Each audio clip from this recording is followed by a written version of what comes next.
തൃശൂർ പൂരം വെടിക്കെട്ട് നടത്തുന്നതുമായി ബന്ധപ്പെട്ട് നിയമോപദേശം തേടാൻ ഒരുങ്ങി ജില്ലാ ഭരണകൂടം.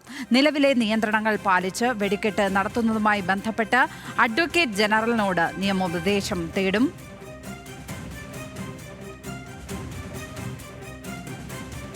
വിവരങ്ങളുമായി ലെവിൻ കെ വിജയൻ ചേരുന്നു. ലെവിൻ, ഏതായാലും ഈ തടസ്സങ്ങൾ മാറുവാൻ എന്തൊക്കെ കാര്യങ്ങൾ ചെയ്യാൻ കഴിയും എന്നുള്ളതായിരിക്കും ജില്ലാ ഭരണകൂടം ആലോചിക്കുക, അല്ലേ?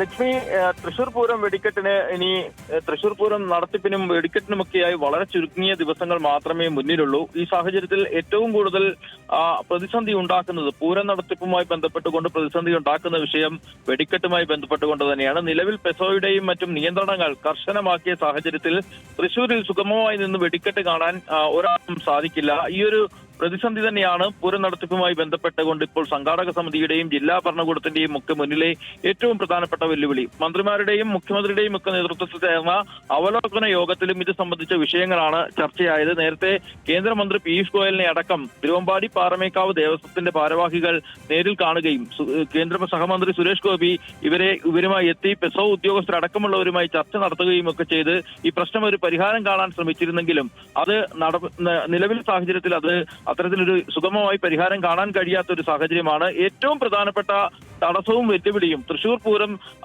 നടത്തിപ്പ് നടക്കുന്ന സമയത്ത് വെടിക്കെട്ടുമായി ബന്ധപ്പെട്ടുകൊണ്ട് മാഗസീനുമായി 200 മീറ്റർ ദൂരം ഏറ്റവും ചുരുങ്ങിയത് ഫയർ ലൈനിൽ വേണമെന്നുള്ള കർശന ഉപാധികളും നിയന്ത്രണങ്ങളുമാണ് ഇതിന് തടസ്സമായി നിൽക്കുന്നത്. അങ്ങനെയെങ്കിൽ തേക്കിൻകാട് മൈതാനിയിൽ ഒരുക്കുന്ന മാഗസിനുകളിൽ നിന്നും ദൂരം പരിധി അളക്കുമ്പോൾ സ്വരാജ് റൗണ്ടിനും പുറത്ത് ഔട്ടർ റിംഗ് റോഡിനോട് ചേർന്നായിരിക്കും എത്രയും ദൂരം വരിക. അങ്ങനെയെങ്കിൽ ഒരാൾക്കും ഈ തൃശൂർ പൂരം അവിടെ നിന്ന് കാണാൻ അല്ലെങ്കിൽ വെടിക്കെട്ട് അവിടെ നിന്ന് കാണാനുള്ള സൗകര്യങ്ങൾ ഉണ്ടായിരിക്കില്ല. ഇത് തന്നെയാണ് വെല്ലുവിളി. ഇക്കാര്യത്തിലാണ് ഇത് സുപ്രീം കോടതിയിൽ അടക്കം ഇതുമായി ബന്ധപ്പെട്ടുകൊണ്ടുള്ള കേസുകൾ നിലനിൽക്കുന്നുണ്ട്. ഹൈക്കോടതി ഇതുമായി ബന്ധപ്പെട്ടുകൊണ്ട് വെടിക്കെട്ട് നിയന്ത്രണങ്ങൾ കർശനമായി തന്നെ നടപ്പിലാക്കണം, അപകടങ്ങൾ ഒഴിവാക്കാൻ അത് കർശനമായി നടപ്പിലാക്കി മുന്നോട്ട് പോകണം എന്നുള്ള നിർദ്ദേശം കൂടി നൽകിയ ഒരു പശ്ചാത്തലത്തിൽ ഏതു തരത്തിലായിരിക്കും ഈ പ്രശ്നത്തിന് ഒരു പരിഹാരം കാണേണ്ടത് എന്നുള്ളത് ആലോചിക്കുന്നതിന് വേണ്ടിയാണ് ഇപ്പോൾ നിയമോപദേശം തേടാൻ തീരുമാനിച്ചിരിക്കുന്നത്. കഴിഞ്ഞ 2 ആഴ്ച മുൻപ് മന്ത്രിമാർ പങ്കെടുത്തുകൊണ്ട് തൃശൂരിൽ നടന്ന അവലോകന യോഗത്തിൽ നടന്ന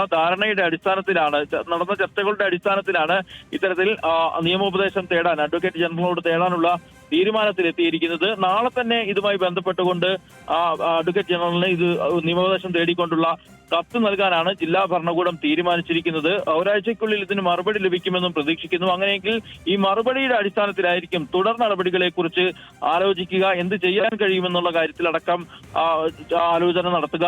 നിലവിലെ സാഹചര്യത്തിൽ ADM ആണ് ഈ വെടിക്കെട്ടിന് ജില്ലാ ഭരണകൂടത്തിൽ നിന്നും അനുമതി കൊടുക്കേണ്ടത്. ADM നിലവിലെ നിയന്ത്രണങ്ങൾ തുടരുമ്പോൾ ADMന് അനുമതി കൊടുക്കാനുള്ള സാധ്യത നിലവിലില്ല. അതുകൊണ്ട് കൂടി തന്നെയാണ് നിയമോപദേശം തേടി ഇതിന്റെ അടിസ്ഥാനത്തിൽ തുടർ നടപടികളിലേക്ക് കടക്കാൻ ഉള്ള തീരുമാനമെടുത്തിരിക്കുന്നത്. കഴിഞ്ഞ ദിവസം പാലക്കാട് നെന്മാറ വെല്ലങ്കി വേല വെടിക്കെട്ടിന് ADM അനുമതി നിഷേധിച്ചിരുന്നെങ്കിലും ഹൈക്കോടതിയിൽ എത്തിയത് അനുമതി നേടിയെടുക്കുന്ന ഒരു സാഹചര്യം ഉണ്ടായിരുന്നു. അത്തരം സാഹചര്യങ്ങളൊക്കെ മുന്നിൽ നിൽക്കെ വ്യക്തമായ നിയമോപദേശം തേടി തുടർ നടപടികൾ സ്വീകരിക്കാനാണ് ജില്ലാ ഭരണകൂടം തീരുമാനിച്ചിരിക്കുന്നത്. ഏതായാലും മെയ് 6, 7 തീയതികളിലാണ് തൃശൂർ പൂരം നടക്കുന്നത്. മെയ് 4-ന് സാമ്പിൾ വെടിക്കെട്ട് നടക്കുന്നുണ്ട്. അതിന് മുന്നോടിയായി ഇത്തരം കാര്യങ്ങളിലുള്ള തടസ്സങ്ങളെല്ലാം നീക്കുകയാണ് ജില്ലാ ഭരണകൂടം ലക്ഷ്യമിടുന്നത്. ലക്ഷ്മി.